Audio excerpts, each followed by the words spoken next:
Swordmasters, Snipers, and Berserkers get plus 15 crit. Chat, I'm actually gonna run a poll for enemy phase. Do you like when classes have plus 15 crit?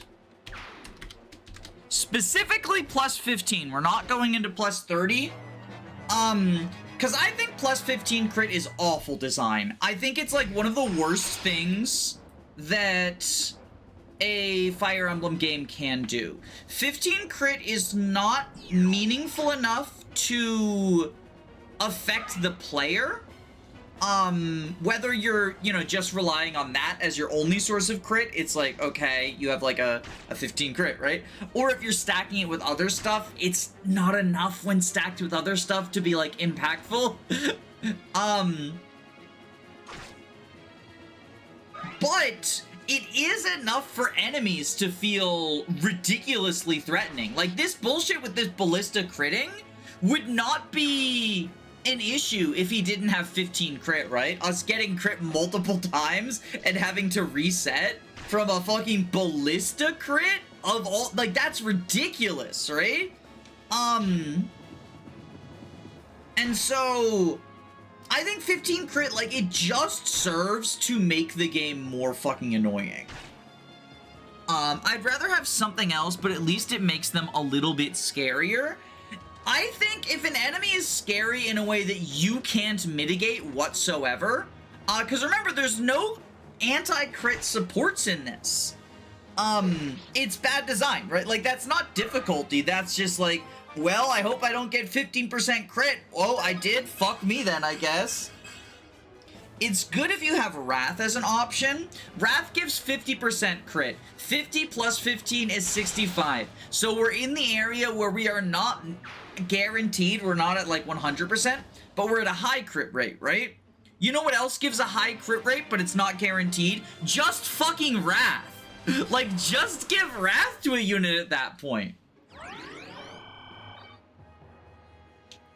I don't think the 15 crit makes a difference in a Wrath build.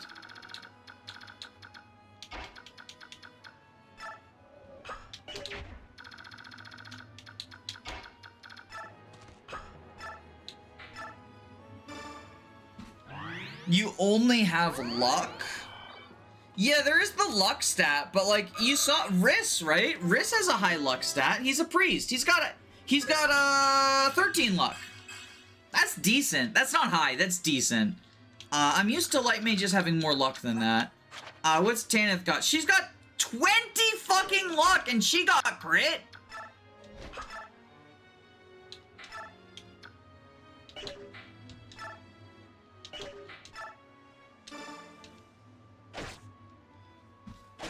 I think snipers should have 95% crit. I can't tell if, because the poll is at 86% think 15 crit is good design. I can't tell if that's people trolling or not. Because I know there's a lot of people who are like really crit pilled, right? Oh boy, the Laguz bow, now I can deal effective damage to this hawk. I know there's a lot of people that are really crit pilled. And dodge tank pilled and like the other low reliability things. I mean, that's why so many people cope on Earth support. Oh my god, I got 5 avoid from a support? That's the greatest thing ever! Now Soren will never die! It's also a small sample size. It is, and it's a biased sample size, but I would expect the, like, because that's the thing, right? I would expect the bias, since it is, you know, people who watch my content, I would expect the bias to lean in the other direction. Because that's something you always gotta think about whenever you're running a survey or whatever, right? Is there's a bias. If a YouTuber runs a survey, there's a bias in that the people taking the survey are specifically fans of that YouTuber.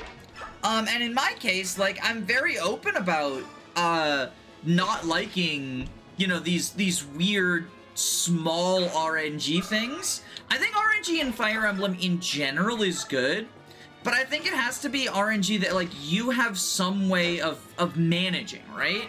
The accuracy in FE6 is a great example. I think it's worst in the early game, before you've built up supports. Because you don't really have any way of managing the RNG. You can't use like killer weapons or whatever. So you don't have any choice but to engage with the low accuracy. But later on, when you can be like, okay, I could use a silver weapon, or I could use a more accurate killer weapon. And it's your choice whether you want to engage with that RNG. Then I think it's actually fun because there's like risk reward to it, right? You either get punished by missing, or you get the reward of dealing more damage, and it's entirely up to you how that goes. I had no idea Swordmaster had a crit bonus in GBA until I saw it in FE Builder. Yeah, so in FE6, the Binding Blade, they have a 30% crit bonus, and I actually do like that, in part because enemy Swordmasters are rare. And it is a genuinely impactful crit bonus, even with no other sources. If you're doubling with 30%, like, that's a decent chance to crit 1 out of 2 times, right? And then you can crit stack with supports, you know, the famous Rutger getting 100% crit thing, is like an option you can go for, right? With the 30% that you can't really go for with 15%. You know, Joshua and Guy, who have 15%, don't have the option to go into 100% crit builds. Plus 15 feels too small to even notice the difference. It is, on the player's end. But on the enemy's end, like, I do think that, on the enemy's end, when an enemy has a small amount of crit on you, that's always there's always a risk, because if an enemy crits you, and it results in a unit dying, that's either, you know, if you're Iron Manning, well, fuck me, that unit's dead. Or if you're not Iron Manning, now, like, you're either down a unit or you reset the map. Often through no fault of your own. Now, I do think enemies with crit, like some enemies having crit, can be managed if you have tools like, you know, anti-crit supports, or just the ability to engage with an enemy without them attacking you, right? Without them counterattacking you or whatever.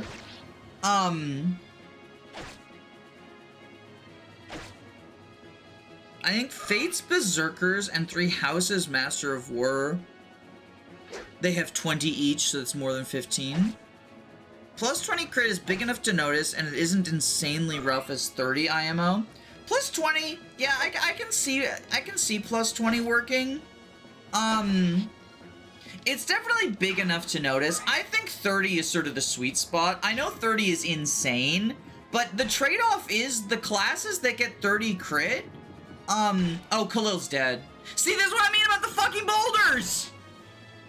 This is what I mean about the fucking boulders. Oh my god. I don't wanna fucking reset, but I also don't wanna leave Khalil dead. God fucking damn it. This map, I hate this map. Like, this map is straight dookie in so many ways. The crit sniper and the ballista at the top that you can't get to.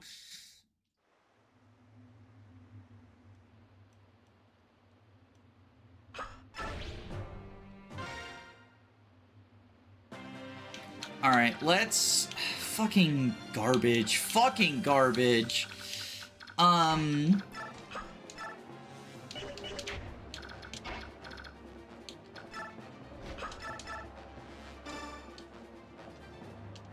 Real, this map sucks.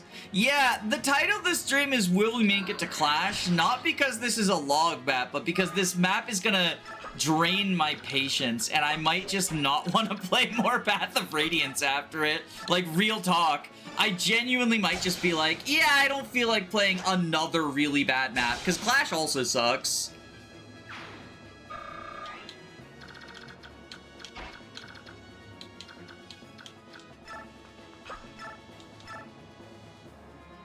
Ooh, this guy rolled down on speed, so we can just immediately kill him turn 1. Can you imagine if you left Har dead? Yeah, 1 less flyer for this map. Because I already just didn't train Marsha. Do we agree Path of Radiance has one of the worst late games? one of the worst. One of the worst. It also depends what are we thinking about in terms of late game, right? Because Radiant Dawn has a pretty ass late game. Like, part 4 is garbage in Radiant Dawn. But I actually like the tower. I think the tower is good. It's just the part 4 maps are bad, right? The other maps.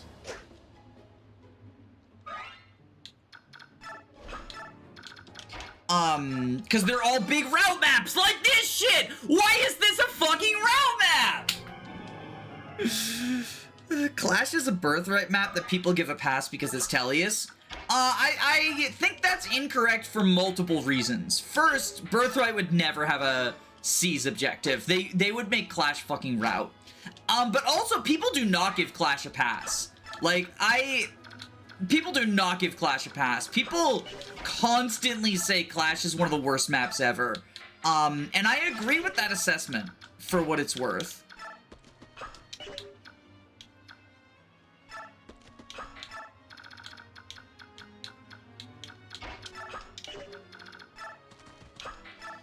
Clash as a route map is nightmarish. That's every Birthright map. Like, I just hope you know that's every fucking Birthright map. And not even, maybe it's exaggerating a little bit, but not much. Like, that's just what the fucking Birthright is.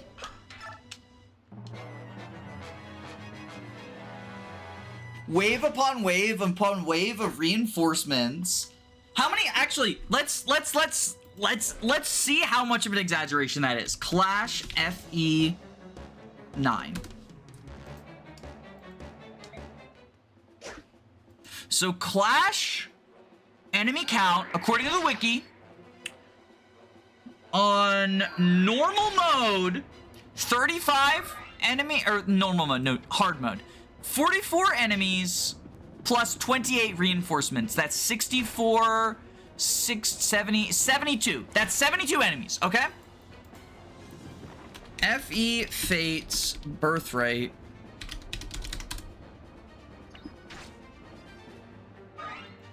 Camilla. According to the wiki, and I'm not on fandom, I'm on the good wiki, the Camilla map, right? Just picking a random map.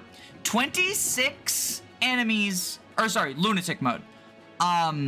42 enemies plus 29 reinforcements. That's 62, 71. The Camilla map has one less enemy than Clash, and it is a route map. Birthright is just Clash, but route maps. That's why I think it's a bad game. I don't think it's bad because it's easy. I think it's bad because it's just, what if every map was Clash, but Birthright? Clash on Lunatic? Lunatic Clash is Japan exclusive, though. I know it has more enemies. It's absurd, but that's not the version of Clash that people talk about, because only crazy people like me and Excelblum have played it.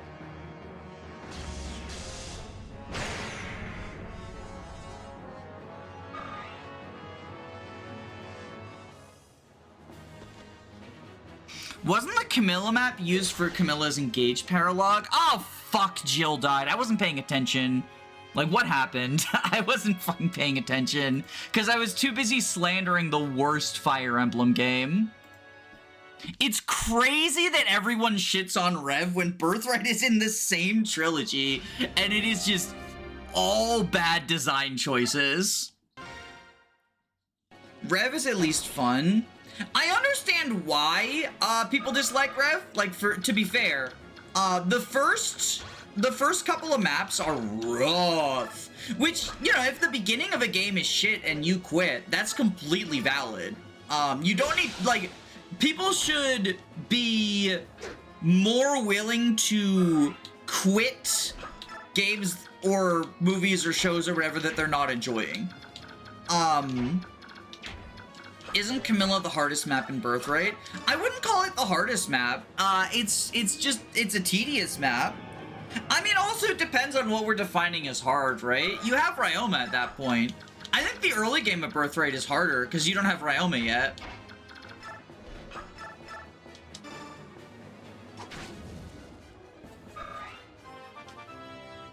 What's the hardest Birthright map? probably the chapter, I think it's chapter 9. It's the chapter that's the same map in Conquest where you rescue the Hoshiden siblings. You start out sort of like locked in this, tiny room, and the enemies are really aggressive. There's a lot of 1-2 range enemies like sorcerers and shit. But you have to play aggressively as well in order to save Oboro and Hinata, which, like, in fairness, Hinata kind of sucks ass, but Obero's solid. You don't want her dying. I think the King Garen map is the hardest Birthright map. Oh, right! The King Garen map is randomly, like, an insane fucking difficulty spike. I mean, difficulty's probably the wrong word. Enemy stat spike, right? So whether that's difficulty or not, I guess depends on, like, what we're... Because the enemies are so much tougher on that map than anywhere else in the game. And I think... Like, I think the idea is just go grind now, please. It has some dangerous enemies with brave weapons. Yeah, they have insane stats. They have brave weapons. Like, it's kind of stupid. Genuinely pretty unfun. And it's like, because it's a Birthright map, right? Like, they have the Awakening style, no terrain, just big wide open hallway, right? The way that I handled that in 0% growths, in our Birthright 0 growths run, I just undeployed everyone except for Ryoma and Korin, who was a Ryoma backpack, Berserker. And we sent Ryoma, because Ryoma married Korin, we sent Ryoma through Hero to get Soul, and we just RNG'd it. We just, you know, Rajinto, Soul, RNG to clear the room and then fight Garen. Which, like, you know, I think it took one reset to do it, because Ryoma's still fucking stupid, but...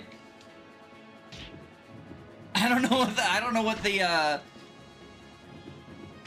the intended solution is, but probably not undeploy your entire fucking army. Which, like, that's how people describe Birthright in general, and, like, in fairness, you probably can, for most maps. I mean, the fact that you can on 0 growths in the final map tells me you probably can for most maps, but I think much like, you know, undeploy everyone but Robin in Awakening, it's an unfair characterization of Birthright to say that's, like, the optimal way to play or whatever.